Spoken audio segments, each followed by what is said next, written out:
Welcome to Zero Authority. We are freeholders. We are a community of hodlers covering topics in the Stacks ecosystem and the broader crypto world.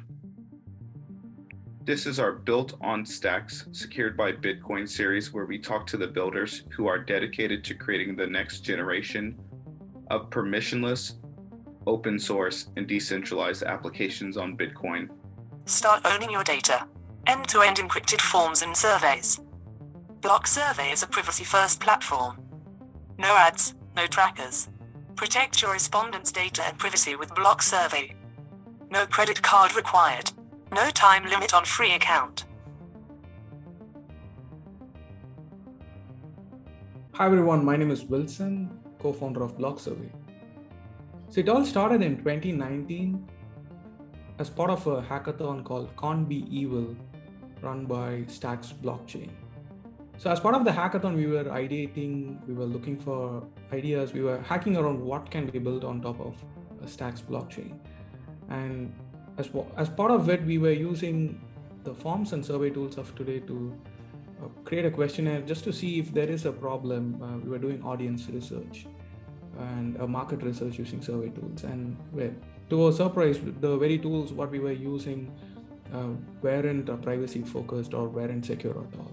And these were run by massive centralized platforms. And I started digging deeper to see if there are any issues in this platform. And then I found there have been numerous privacy issues and how survey platforms were used as a honeypot to collect personal data. And data breaches, leaks have happened in this space, and it is continuing to happen.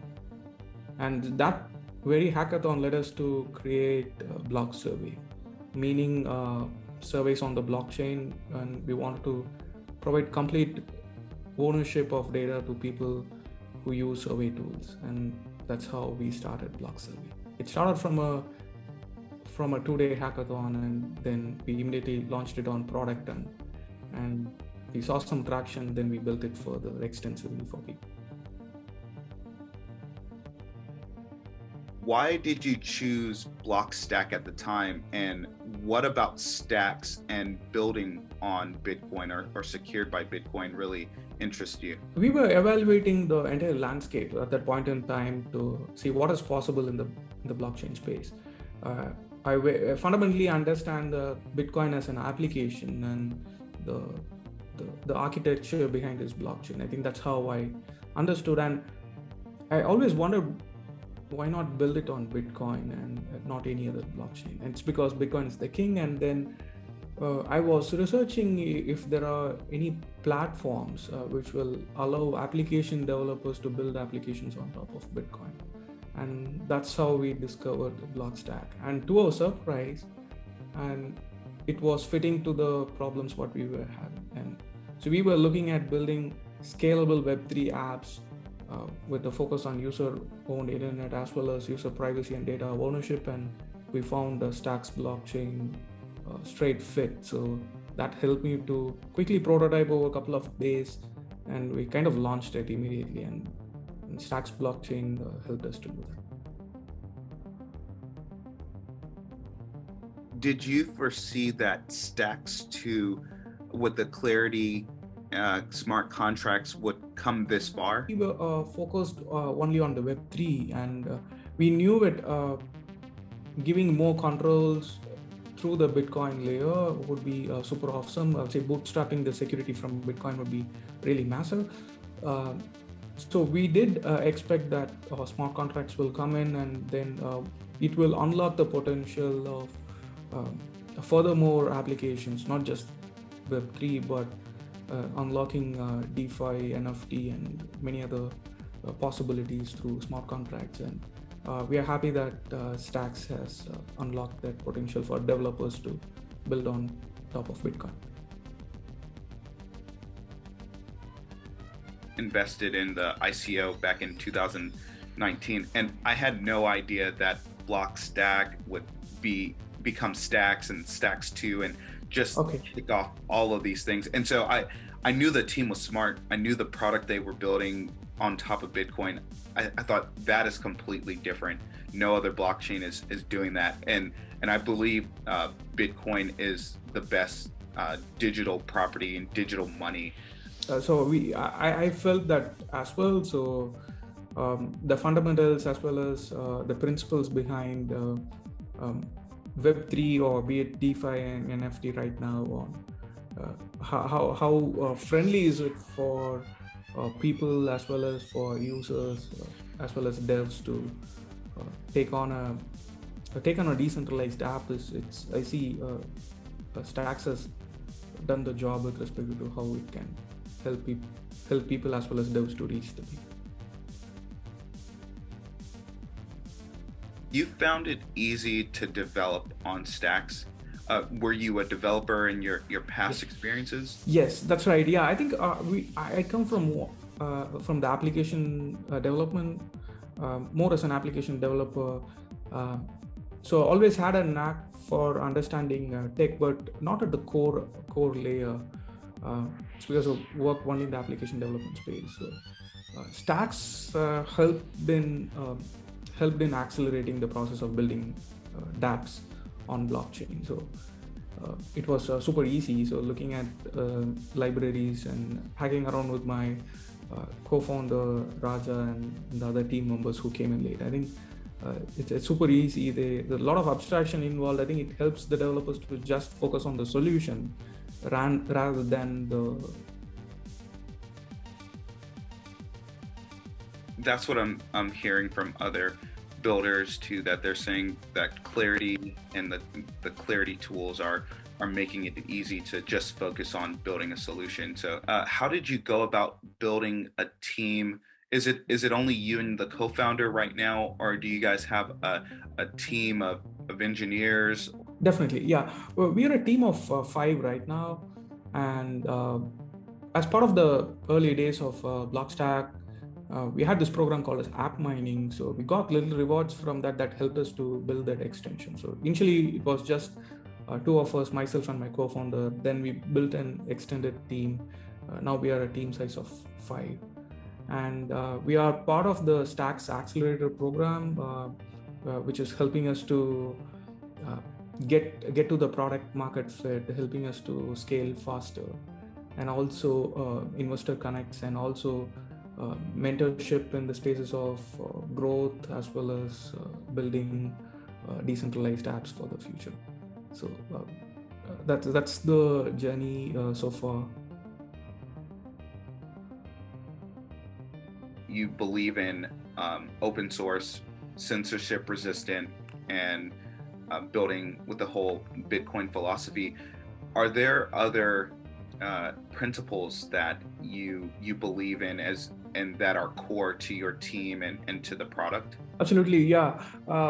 The principle has been keeping the product agnostic of who the user is. I think we don't do KYC. We don't know who our customers are. We're just collecting just the needed information for using the product. That's it. So we're always been privacy respecting.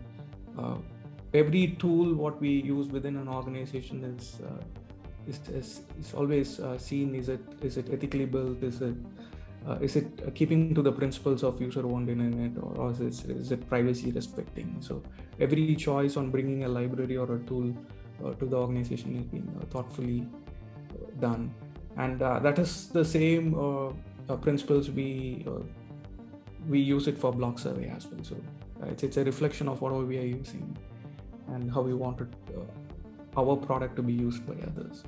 So just the right amount of data, that's it, that is helping us to drive the business. On the website, you guys use that the graphic where Munib and Stacks use to explain the computing era, then the cloud era, and now Web3 era. And I really like how you guys kind of repurpose that. As we go forward into the future, privacy is going to play a huge part of Web3 and building new applications and decentralized applications. Can you talk more about how do you think about being in this new era of of computing with blockchain and privacy? Definitely, yeah. So BlockSurvey is falling into the Web3 category today. SurveyMonkey, Typeform, Google Form, Qualtrics, they are great, but except they are not private. So what I mean by that is the users who are collecting the data actually don't have complete ownership of their data. This data, what you collect is very critical today. It's more like a oil or a gold mine. Whatever you're collecting can be owned by you, and eventually it can help you to monetize it or build a wealth around it. And that is not possible with the centralized systems. That's where BlockSurvey comes in. And how we are redefining is, so we are the first end-to-end encrypted tool which helps people to truly own their data, and the keys are with the end users and not with BlockSurvey. And these data models can be eventually, whatever you collect, it can be used as an exchange of data as well, where you have complete control over your data, and if you wanted to revoke access to your data whom you have shared with, you can do that. So possibilities are plenty in this space, where you will be able to completely own the data collection as well as the data exchange through BlockSurvey. And just to touch upon the Web3, probably the era of data leaks and data breaches will be of the things of the past, and platforms like BlockSurvey will help in stopping that in this space.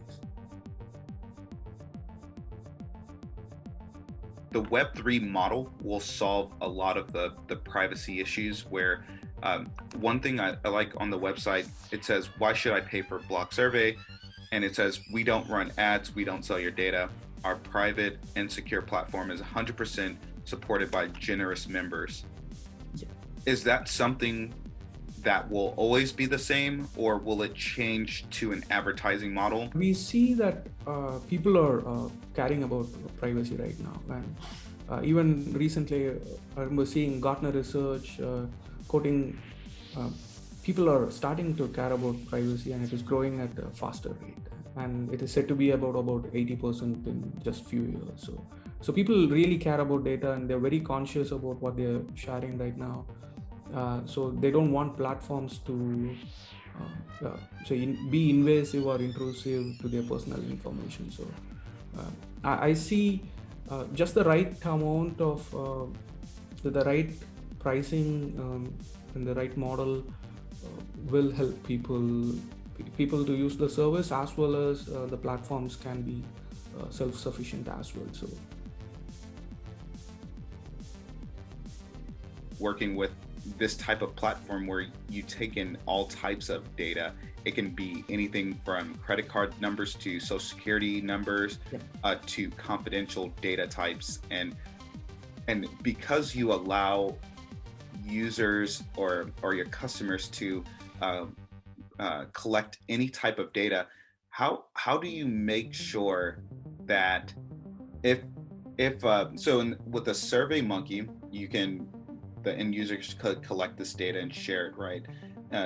If they're using BlockSurvey, the customer collects this data, would the end user also have an account on the Gaia storage, or how does that work? Yeah, I think that's a good question. I think that's something that we are heading towards, where today, if you see, there are two parties involved. One is a data collector and one is a data provider. Whenever you are seeing a form you're filling out, there is someone on the opposite side who's collecting the data, and you are becoming a data provider. And many times you don't actually own the data. When, as a respondent, the data you give is you have a consent, and you're giving your data to the data collector. So here is where we wanted to change it, where if you log in using BlockSurvey, you can start to own the data. I think that's something that we are working right now, where both the parties can have the right permissions to see the data, and whoever is producing the data are the true owners of the data. I think that's where we are planning to change it today. By that, eventually the the data access issues or data ownership issues will be solved, and every user, whoever is creating a data or producing data, will be the true owners of the data. This is something we are working on. If you see the roadmap, that's coming soon. So we wanted to leave it to the people right now. It's because there is always a friction involved when you ask someone to sign up and fill the form, right, or the survey. But if it is going to be reused, like more as a data model with automation involved. Say, for example, if an exchange doing a KYC through a form, and if another exchange is asking the KYC again, so it's again painful process to do this, and it's unproductive. And this is where BlockSurvey can fit in, where if a data collector wants to use BlockSurvey to collect KYC information, and if users have their data model, the KYC data model inside BlockSurvey, they can share it in a one click. It's more as a access permission, and they will be able to have full access to it and revoke it if they don't want to. So those are a few interesting things which we are planning to get into more as a data stack inside BlockSurvey, which can be user owned as well as automation is possible as well. What is coming on the roadmap? Some artificial intelligence capabilities. Yeah. Could you talk about that too? I think AI is going to play a bigger role in blockchain space and just tech in general. But Yeah. I think this concept of data providers and data collectors, and with the GDPR and different privacy regulations, is going to also play a role too. Absolutely, yeah. So one is that data ownership. At the heart of it is privacy and security, but BlockSurvey is more to that, more extensive than any other survey platforms as well. So we don't want people to create surveys at all, write questions at all. So we use GPT-3's AI as well as our own model to help you write questions. And we also have intelligence while you're building forms. We auto detect what question type is, and all this is again focused on built with ethics, where all these models are downloaded to your client and it runs within your machine, and there are no server calls going out. So that's something we see. AI can really make people productive, and even writing surveys or taking surveys could be extensively automated so that people save time. So that's one core area we are focusing on. The other area is extensions to BlockSurvey, where BlockSurvey is more as a platform today, gets the job done with respect to collecting data. But if you are looking at doing market research, concept testing, or running opinion polls, we're looking at building an audience panel where you can publish your survey there to do market research, concept testing, and so on. So that is possible. That's an extension to BlockSurvey, which we are looking to build. The other one is more as a data stack, where you can have models like KYC, your personally identifiable information, healthcare data, all that can be modeled, and you can choose to share it with businesses with full control. So that's a data stack which will eventually come in play. Those are the items what we are looking to build in BlockSurvey as part of the work. Today, people can log in into an account by creating a secret key. Is there plans to integrate the Hero web wallet? Yes, we are looking forward to that. So with the customer base, what we have, we reviewed it. I think not many of our customers are very native crypto users. So having an extension, it's adding little friction there. So we are staying with the Connect right now, but we are evaluating. So when we build extensions to BlockSurvey, be it the consumer panel, the audience panel, so there I see we can kind of educate them on how Wallet brings in far better security to them, and how they can use Wallet to conduct all forms of activity in the Web3 space.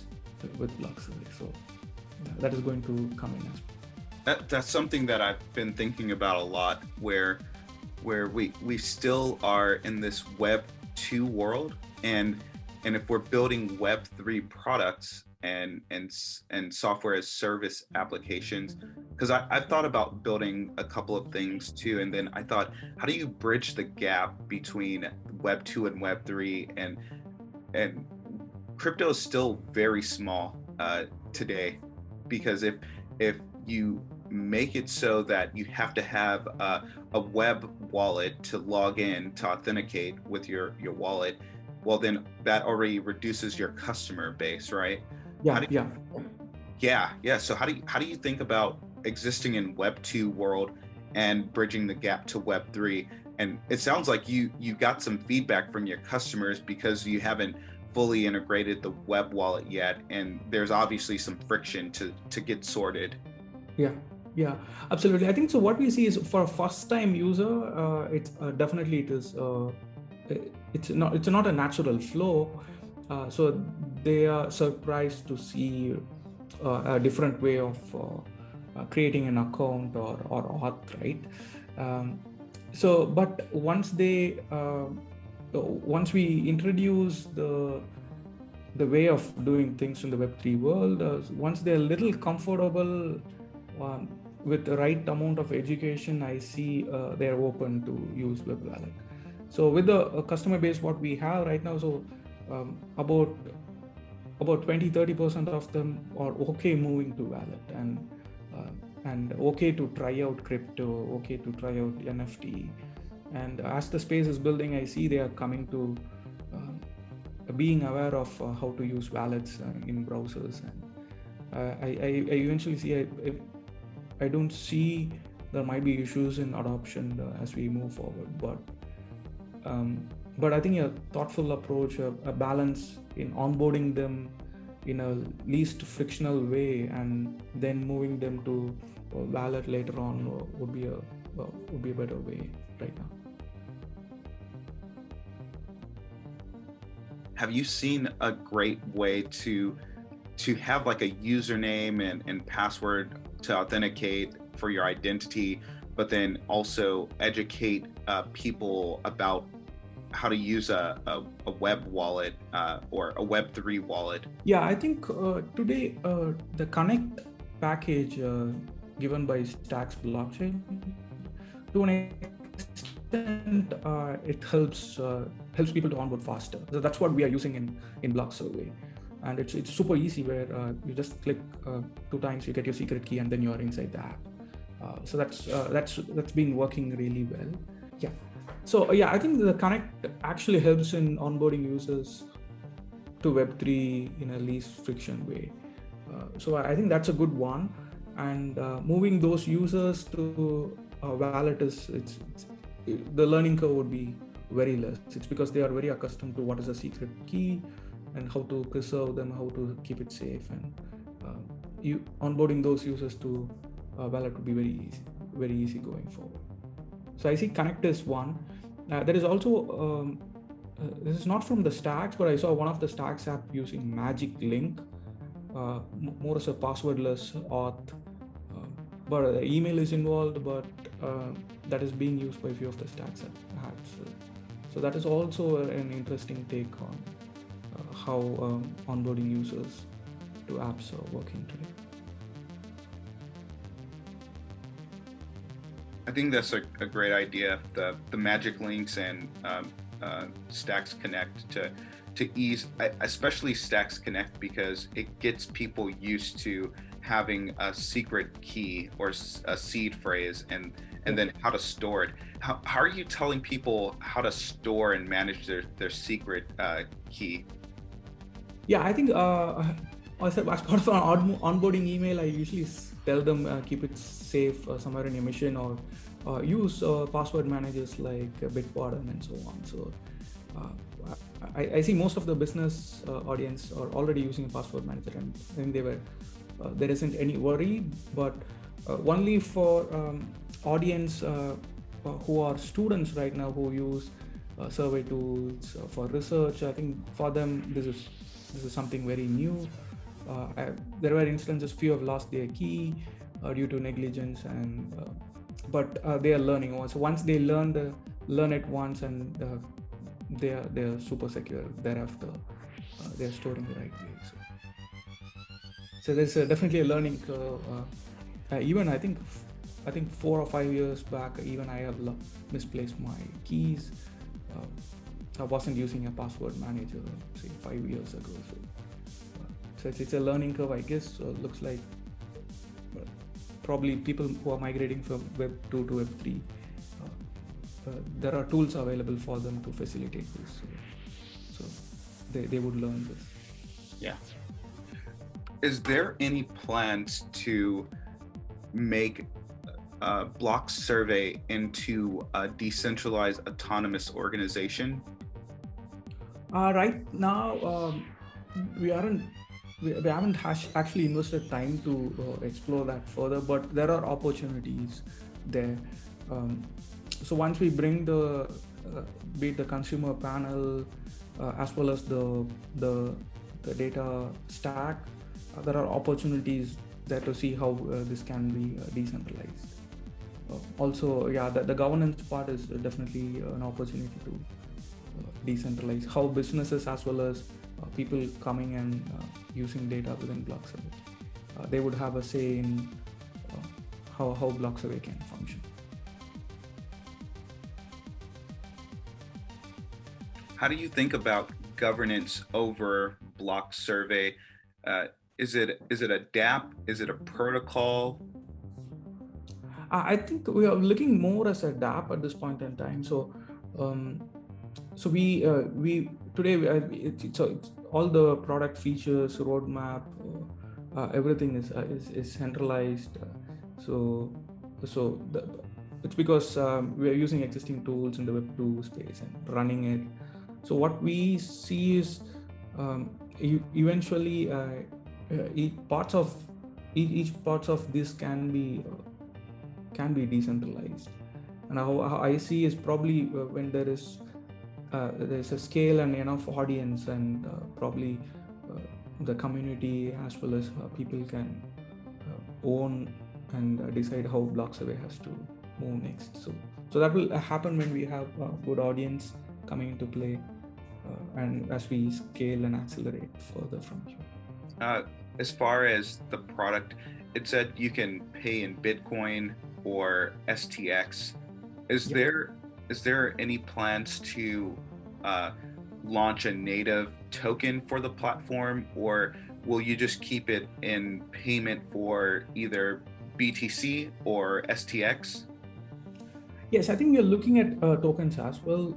BlockSurvey as a token, where eventually people will be able to pay using any crypto token, probably a gateway in front of it to facilitate that is what we are looking at, so that the subscriptions or the recurring subscriptions can be in a smart contract, and people can use that to pay and avail services within the BlockSurvey ecosystem. So that is something thought we are putting into right now.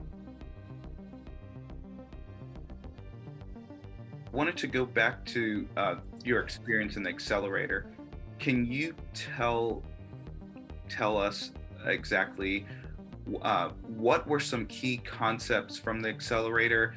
Did you get to meet any other people building protocols, dApps, wallets, or key infrastructure? And as far as the future of BlockSurvey, do you foresee some really interesting integrations? I think that the one you talked about would be very fascinating, where it really maximizes efficiencies and makes the world more productive, where you could do one survey and fill it out, and then grant access to that type of information, or even the certain data attributes or elements in a survey. Absolutely, yeah. I think with respect to the acceleration program, so it's a great community, and seeing all the other builders on stacks is it's a great opportunity to see look at synergies and how you can work together. So that was eye-opening. I think, say for example, if you're looking at doing a token, recently we had a conversation with Alex. So they enable you to, they could be a launch pad to launch your token. So it's super simple, and it helps you to do things faster. So similarly, there are a lot of opportunities. So if you're looking at hiring people, HireVibes is the place to go. So we post jobs there. Then there are plenty of other solutions as well. So each of them have their own space, and they're looking for synergies to operate within the Stacks ecosystem. And the program is intense, and it helps you to focus on building the right thing for the people, focusing on growth and how you can accelerate fast. And all the mentors, as well as Trevor and his team, I think they were super helpful in shaping us up every day on and doing the right things. And it's been super helpful for BlockSurvey. I think over the last 3 months, we have grown a lot with the help of Stacks Accelerate. I have tremendous respect for Trevor, and I love the things that he posts about Stacks and just blockchain and Bitcoin and crypto on Twitter, and he also reshares a lot of our content. So I'm super. It's just been, from what I've seen, working with people in the Stacks ecosystem is just super educational, informative, and everyone is warm and inviting and kind. Yeah, absolutely. Yeah, I think that's that's the vibes I see from the community as well. So across the entire Stacks ecosystems, I see. So I think it's amazing. I think it's how much you can learn every day working with the community and the fellow developers who are building on Stacks. It's super helpful. If someone is using Surveymonkey today or Qualtrics, why should they switch over and use BlockSurvey?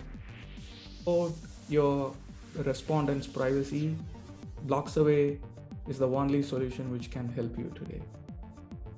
So that's where BlockSurvey comes in. So if you want your privacy and if you want to protect your respondent privacy, BlockSurvey is here to help. And we help people who run sensitive surveys. Sensitive surveys in the areas of mental health, activism, protests, wellness, therapy, and any forms of sensitive data collection. BlockSurvey is here to help. That was great. I just, as far as growth, have you guys seen a lot of more attention on social media or users coming to the platform to try out the product? Yes, I think it's mostly. I look for people to if people are looking for solutions in social media, which is privacy respecting in this space, then I try to help them out and introduce BlockSurvey to them. That is one channel. The other channel is primarily through SEO. So you put together a little bit on content to see and help people out who are looking for privacy focused survey tool or secure survey tool or anonymous survey tool, and we create content around it and help educate people in this space on why they should be using a secure survey tool. So that's how we get traction. So from predominantly it's been inbound so far. Right now just looking at outbound and reaching as many people as possible. Right? Thanks for watching our short series, built on Stacks, secured by Bitcoin. Thanks to Freehold and Trevor and the Stacks Accelerator. Zero Authority is a community of people who believe in open source and permissionless systems. Remember why you started.